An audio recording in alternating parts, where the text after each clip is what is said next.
Southern Gothic. The dark heart of American literature. A research paper. Abstract. Southern Gothic is a mode or genre prevalent in literature from the early 19th century to the present day.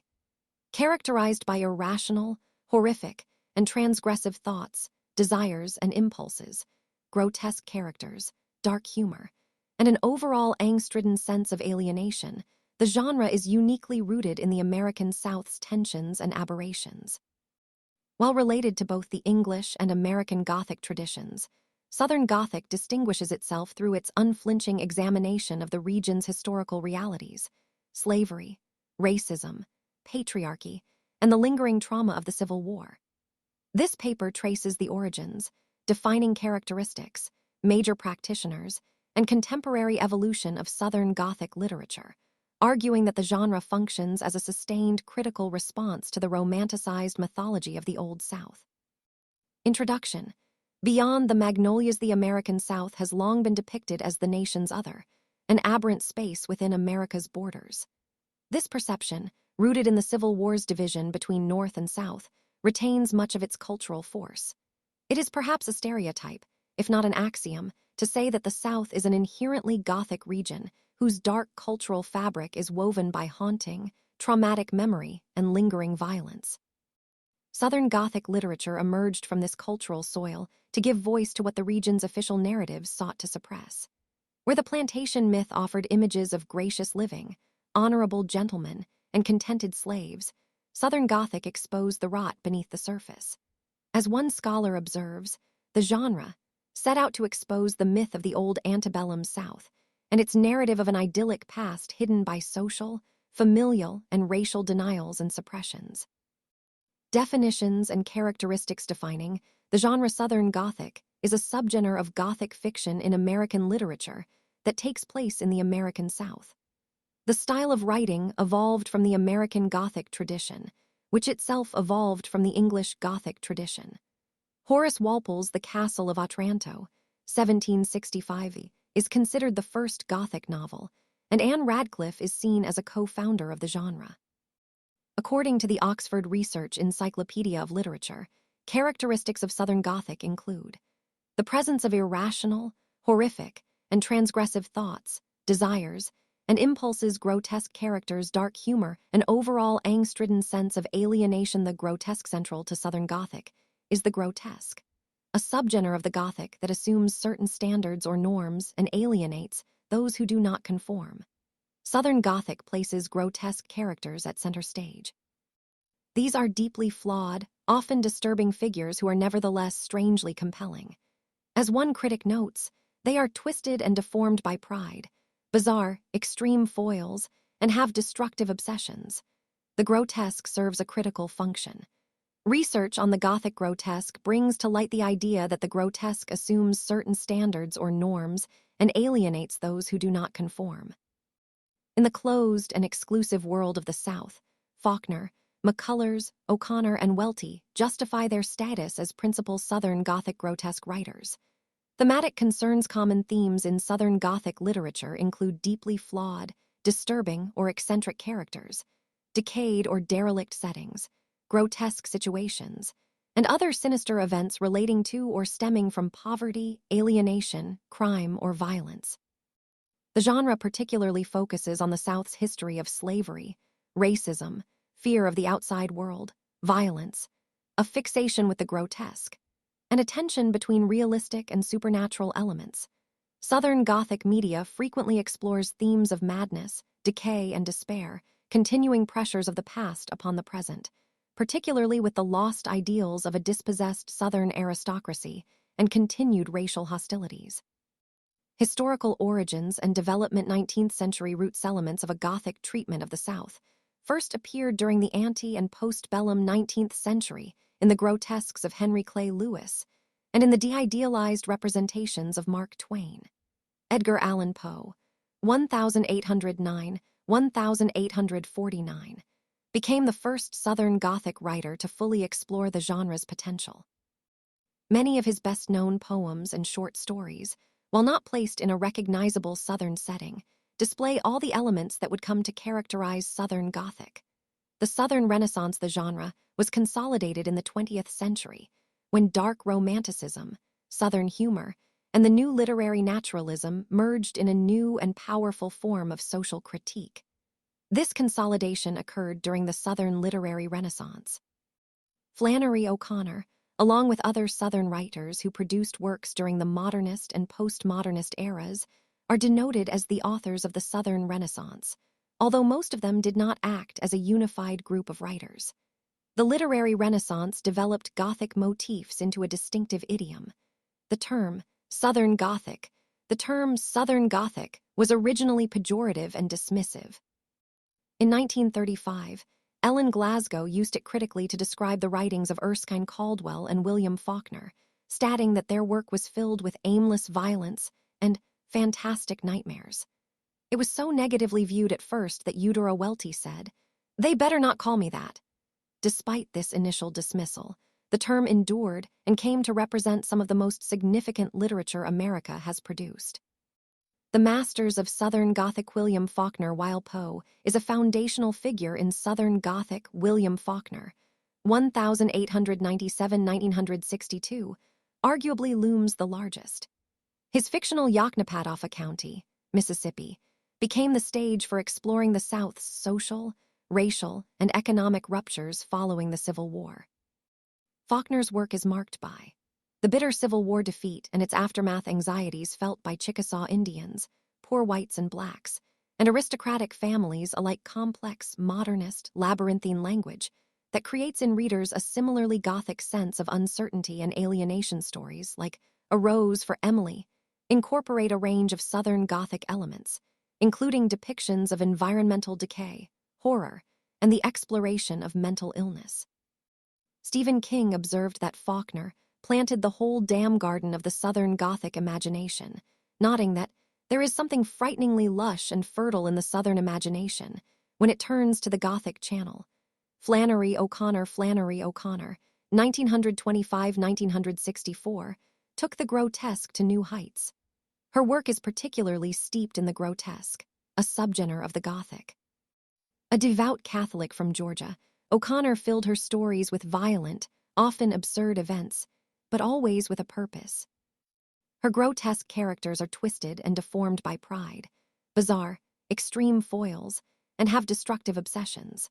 The real focus of O'Connor's fiction is the grotesque path toward redemption. By sending themselves toward physical annihilation, her characters typically take control of their redemption. Connor's work explores intersecting themes of grotesque and comedy, as well as religious and moral undertones. The notions of blindness and vision are inextricably tied together in her fiction. She is regarded as an avatar of the Southern grotesque. Carson McCullers, 1917–1967, brought a different dimension to Southern Gothic, one focused on spiritual isolation and the ache of human connection. Her work offers a grotesque South full of non-normative, abject, and queer characters who challenge the most sacred mythical values of their society.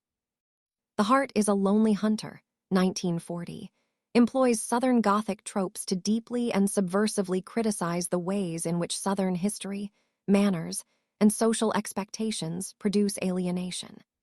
The novel depicts cultural conflicts in the South and presents an intimate perspective of the corruption and prejudices between members of the Southern community. These culturally imposed identities ultimately result in alienation and individual loneliness, which causes those alienated to desperately struggle in defining their own identities. With its profound sense of moral isolation and its sensitive glimpses into the inner lives of lonely people, The Heart is a Lonely Hunter is considered McCullers' finest work. For McCullers, Southern Gothic is ultimately about the rawness of human emotions. African American voices. African American writers like Zora Neale Hurston, 1891–1960, and Richard Wright have had their own unique perspective on the Southern Gothic and the repressed racial tensions at the heart of the genre. More recently, authors like Jesmyn Ward have continued this tradition, exploring the Black Southern experience with Gothic intensity. Contemporary writers such as Ron Rash, Dorothy Allison, and William Gay have also contributed to the genre's evolution. The moral function of the grotesque. Why all the grotesquerie? Why the violence, the decay, the deeply flawed characters? The answer lies in the critical function of the genre. The South had spent generations telling itself a beautiful lie, a lie about honor and gentility and a lost cause. Southern Gothic writers knew that this lie could not be challenged with polite arguments. The grotesque had to be made visible, even if that meant making it ugly. As one critic notes, Southern Gothic authors use grotesque characters to highlight unpleasant aspects of Southern culture, without being too literal or appearing to be overly moralistic. The grotesque allows them to be truthful without being preachy. Flannery O'Connor articulated this principle memorably. For the hard of hearing, you have to shout. And for the nearly blind, you have to draw large and startling figures. The grotesque is the shout, the startling figure. It is what gets the reader's attention when they would rather look away. The Gothic, as a category of representation, tends to evoke a loose assortment of images, themes, and narrative conventions associated with its presence in various textual or cultural contexts. In the Southern context, these conventions serve a specific moral purpose: to expose the extent to which the idyllic vision of the pastoral, agrarian South rests on massive repressions of the region's historical realities. The return of the repressed Southern Gothic texts mark a Freudian return of the repressed. The region's historical realities take concrete forms in the shape of ghosts that highlight all that has been unsaid in the official version of Southern history. Much Southern American Gothic writing is about slavery and its legacy. However, as scholars note, we need to draw careful distinctions. It is too easy to displace onto the South a race question that is clearly a national, not a regional issue. The Southern Gothic frequently works to undercut institutionalized racism. However, the strategic ways in which Southern Gothic texts tend to link race to issues of gender and sexuality are rather more unexpected. Because of its dark and controversial subject matter, literary scholars and critics initially sought to discredit the Gothic on a national level. Yet the genre persisted, precisely because it spoke truths that could not be ignored. Contemporary Southern Gothic is not a relic of the past. It remains very much alive today. Contemporary writers like Cormac McCarthy, Barry Hannah, Dorothy Allison, William Gay, and Ron Rash continue to work in this tradition. Their stories are bleak, violent, and unflinching, but they are also deeply concerned with the unresolved issues that still burden the South. The Southern Gothic, in various manifestations, still defines much of the region's cultural output. A sense of evil lurks in these contemporary stories and novels, sometimes taking on the shape of ghosts or living dead, ghouls who haunt the New Casino South and serve as symbolic reminders of the many unresolved issues still burdening the South to this day. The genre has also expanded in new directions. Monique Truong's novel Bitter in the Mouth expands the region and the meaning of the South in contemporary literature. Framed by Truong's engagement with the genre of the Southern Gothic, the work repositions the genre for the 21st century.